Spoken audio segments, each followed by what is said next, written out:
chronique du patrimoine.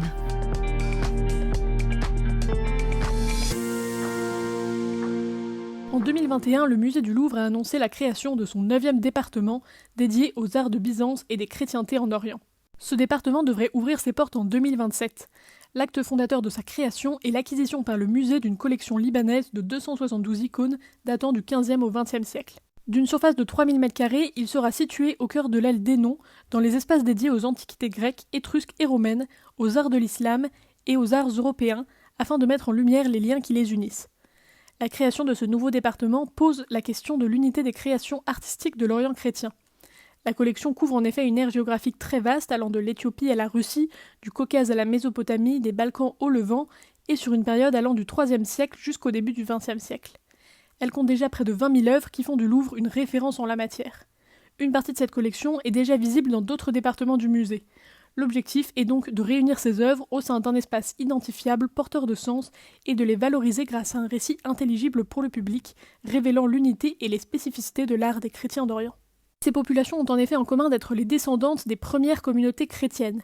La plupart ont adopté la langue arabe à partir du IXe siècle tout en conservant leur langue initiale dans leur liturgie, comme le syriaque, le grec ou le copte.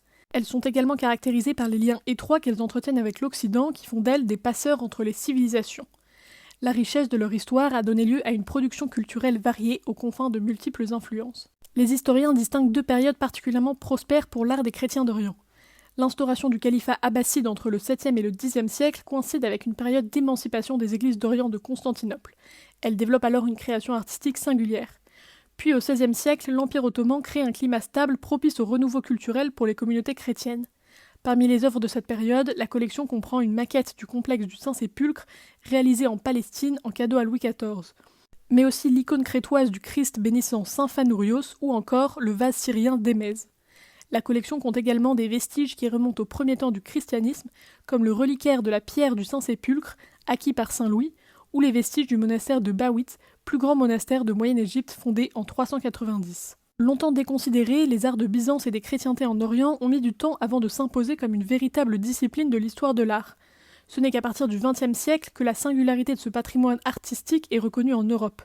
Ce nouveau département du Louvre a pour vocation de donner des clés au public pour comprendre l'unité et la richesse de ce patrimoine et pour éduquer notre regard à des formes de beauté encore méconnues en Occident.